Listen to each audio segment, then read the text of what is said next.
This is Survivor Ashton. Watch me survive.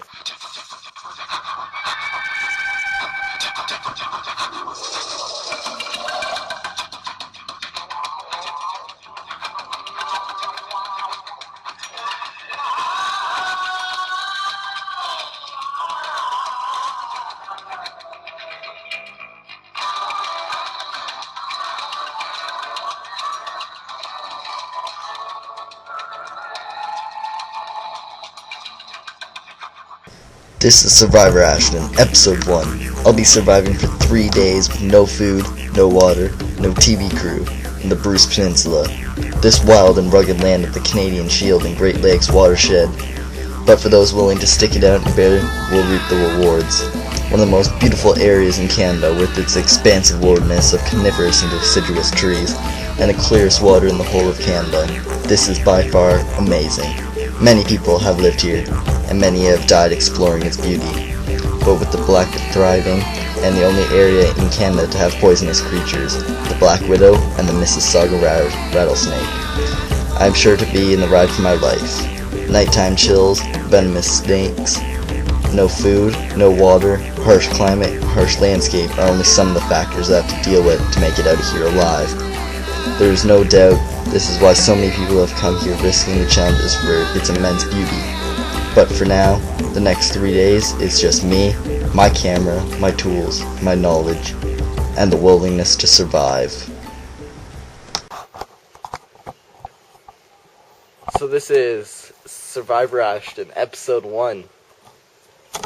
As you can see, I've been dropped in the middle of nowhere in Tobermory, Ontario.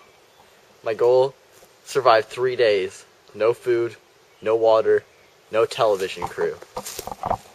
I bet you've seen this on episodes of Survivor Man, and probably copycats, but this is the real deal. I'll be sharing my adventure with you through this camera, and hopefully I can survive. Let's take a walk. So my first goal right now is I'm going to be trying to build a shelter, get a fire going, and pack it up for the night. By the looks of the sky, it's around 6 or 7 o'clock p.m. and it's starting to get dark. So yeah, I'll get back to you when I find a good shelter area. Okay, so I just had one of the most unpractical and hated things in survival. I just had to poop myself in matter. Oh, Jesus. So, what I did is I grabbed some bark from a birch tree, and I went out into a clearing so it can obviously be there so nothing's going to step in it. And, yeah, very unpleasant. I would hate for that to happen again.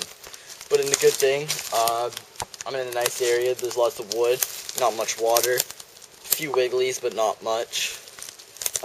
No real widow makers, except for this birch tree, but as long as I move far enough this way or that way, other than that, I should be good. So I'm going to find a nice little area in this bit for shelter. So, I've been hunting for a little bit. It's now getting darker, so I should really get going on this, so I'm going to hurry this up. I found this nice fallen over tree, not much water here.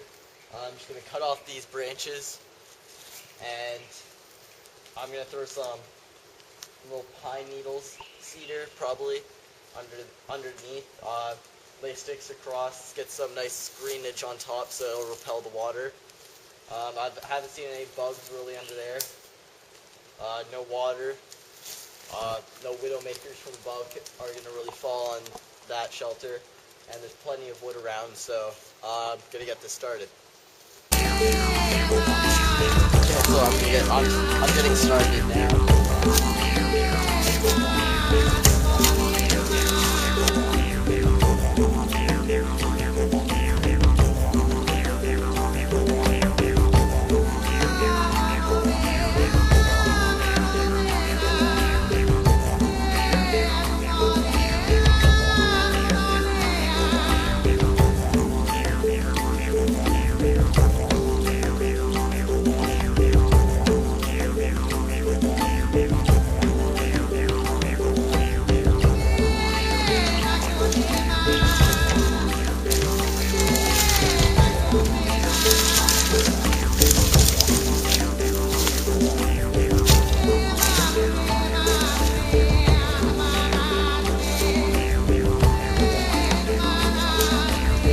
Okay, so I'm going to get started with this. I've got a nice pile of wood sticks right there.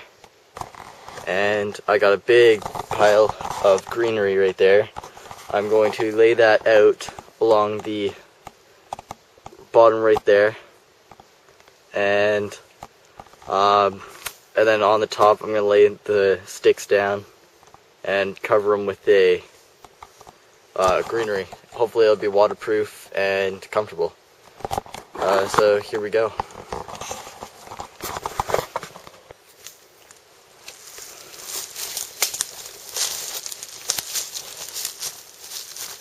Okay, so I'm going to get started on this. Basically what I'm going to do is I'm going to put walls along this side here.